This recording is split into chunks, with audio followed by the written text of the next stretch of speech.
Hey folks, Nicholas Field here, and today I'm going to talk to you about IFP systems for production sound. Specifically, we're going to be looking at the Comtech 216 and comparing it to the Sennheiser G4. Let's go. So before we go any further, I want to mention that I had the Sennheiser IEM receivers in my kit and ended up moving over to the Comtech 216 system for a number of reasons. The first reason I went with the Comtechs over the Sennheisers is the VHF versus UHF frequency range. So Sennheisers run in a UHF spectrum and the Comtechs run in a VHF spectrum. Now, the UHF is getting really clogged up these days, especially in urban areas. I already have a lot of talent microphones running in the UHF zone, as well as having to run camera hops, sometimes sending like a feed to a boom op. For me, it made more sense to move client comms just as far away from the UHF spectrum as possible. So yeah, what I liked about the Comtechs is that they're really far away from everything else in my bag in terms of frequencies. And I found that they're sort of like a plug and play solution. Like, I don't really have to change the frequency very often. And I have a list of frequencies that tend to work here in Toronto, and I just kind of go with that. So the next thing that drew me to the Comtech system was the operating range. I found that using one of these, I could go so much further than the G4 system. And a lot of that has to do with the way that VHF and UHF work. VHF frequencies travel further because they're lower frequencies. So I found that it's really important to have super long range for client comms because productions might be putting agency people and clients in a room that's like, on the other side of a massive warehouse, like 3 stories away.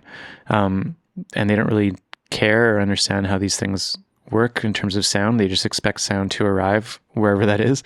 So I found that the Comtechs have yet to let me down, even when clients are super far away.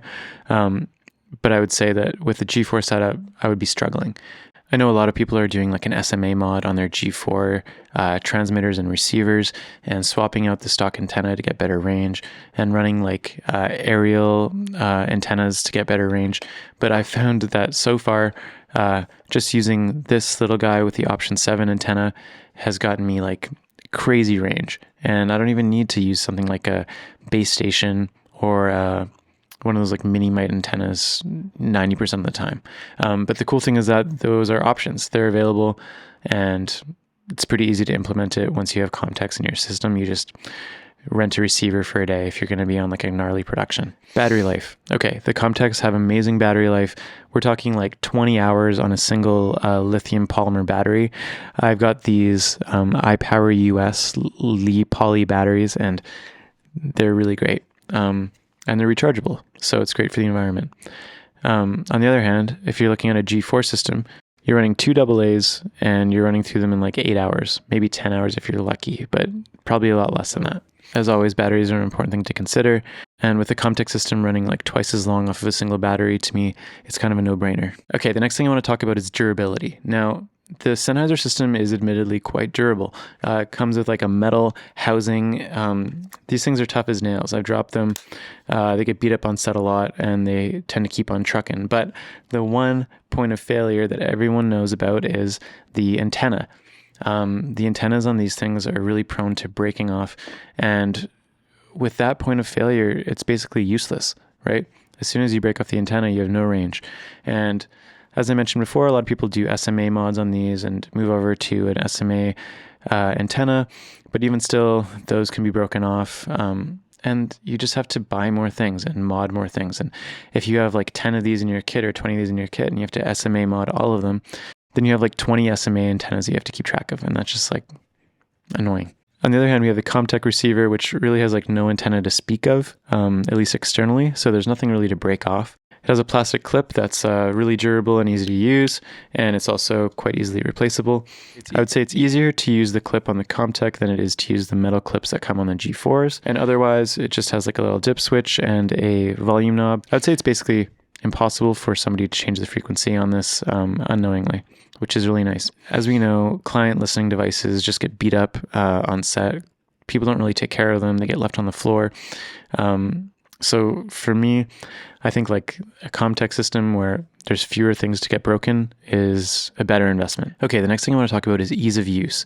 I would say deploying a dozen Comtecs is a lot easier than deploying a dozen G4s. And that's because programming them is very simple. It involves basically just adjusting the numbers on the back of each unit with a flathead screwdriver. You can do this in about 5 seconds. As I said before, they're kind of plug and play. I find that kind of just stick with one channel and it works throughout the city. And if it doesn't work, I have backup channels that tend to be there for me whenever I need them. On the other hand, with the G4 system, if you change frequencies at all, you have to go in and sync every single other unit with that, whether it's manually adjusting that frequency, which means going through the menu and changing it, or syncing each unit with the transmitter. That can take a long time, especially if you have like 20 of these, which often happens on big commercial sets. And that brings me to my next point, which is scalability. Now, for me, it's really important to have a system that's easily scalable. I don't have a ton of these receivers in my kit. I have enough for most of my jobs, but if it comes to like a big commercial where they're going to want like 20 of these, I can't supply that. I have to go and rent more and fortify my supplies, right? And in the market that I'm working, it's really easy to source Comtech receivers. I know True Audio has like at least 30 of them on hand, as well as most of the other mixers in my market are using this. So for me, that's an important consideration. And if you're in a market where everyone's using the G4 IEM receivers, then perhaps that's the reason to go with the G4s, because it's really easy to get more, and it's sort of like a numbers game with these things. Like sometimes you just need to have a lot of them, and that's the most important thing. Okay, so what does the Sennheiser G4 system have on the Comtecs? Well, obviously the Sennheiser system sounds better. Everybody agrees that the Sennheisers sound better. So if it comes to a situation where you need to send an audio feed to a boom operator or to a sound utility, I would say absolutely. G4 makes more sense in those sort of contexts, and definitely I'd prefer to boom up with a G4 in my pocket than from a Comtech. The Comtecs don't sound great, but they do what they need to do, and they provide the essentials when it comes to confidence monitoring on set. Like I said, these things get beat up by clients. They're left on the floor, they're broken constantly, and they don't really get a lot of respect. So if you're on a set where people are really respectful of the listening equipment that you're providing, then sure, go ahead and invest in like Electrosonic system. It's going to be really nice. If you're out there working on commercials where you're finding these things on the floor at the end of the day and they're getting stepped on, then why not just provide the most basic thing that's going to get the job done? That's the Comtech. I touched on this a bit earlier, but another point for the G4s over the Comtecs is simply convention. So if you're operating in a market where everybody's running Sennheiser IEM systems in their kits and they're available at rental houses, then why not just go for what the convention is? Around here, people ask for Comtecs by name. They're sort of the industry standard. I know in Canada and North America, it's what mixers have been using for many years. It's kind of like a de facto production choice. Well, over in the UK and Europe, I know that the Sennheisers are very, very popular. And so that's an important factor when you're considering these types of investments. All right, I hope this video has been helpful to you looking at the pros and cons of the Comtech system versus the Sennheiser G4 system for your kit. If you like this video, please subscribe to my channel, hit the like button. If you have any questions or criticisms of this video, feel free to leave a comment below. I try to respond to every comment rather quickly, so love to hear from y'all. Thank you so much. Peace.